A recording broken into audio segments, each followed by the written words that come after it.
My name is Candace Owens, and you are watching How to Create a Mind. I'm sorry it's been a while since I've made a video. I was busy researching myself on the internet. Did you guys know Candace Owens is a loser? Dangerous. A consigliere to a mob boss. Alt-right adjacent. To be honest, I don't really know where that is. It doesn't matter. Somebody likes the way she thinks. What do I think?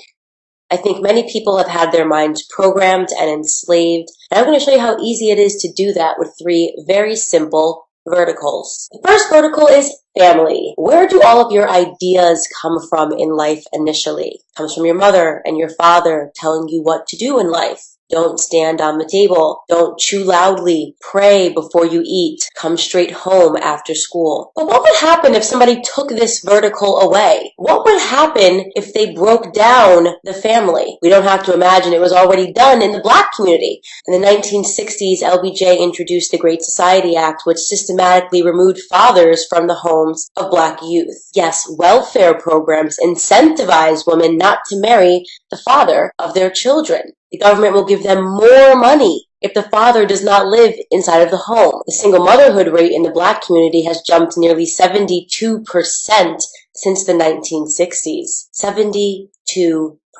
So where does the youth turn to when their family is not intact? Who tells them what they should and should not be doing or thinking? Second vertical, and it's a big one, culture. This includes media and television. Are your kids watching Sesame Street? Who's Donald Grump? Where have you been? Donald Grump happens to have the most trash of any grouch in the world. Yeah, he's loaded with trash. His name is on every piece of trash in town. Do your children listen to hip-hop? Fuck Donald Trump. Yeah, fuck Donald Trump. Yeah. What about late-night TV? That's always fun. He's the most mocked man in America, monopolizing late night. It's hard not to feel like you're being redundant. Interesting. Last but not least, the third vertical, education, or as I like to call it, indoctrination. Did you read the books that your children read in school this year? Did you pick the teachers? Who's teaching those teachers? What lessons are your children downloading every day? And do you agree with them? You see, what Candace Owens thinks is simply her own thoughts. I stopped watching TV and started listening to my own ideas. I am choosing not to be a slave. It's been almost 400 years exactly since the first slaves were brought over to America, and yet we have not removed the chains. I woke up one day and I decided that I wanted to be Candace Owens, that I no longer wanted to be the product of a bunch of media and culture and ideas that were not my own. I had to figure out who that was. It took me a while to figure out who I was before all of this nonsense, all of this indoctrination that we go through in life.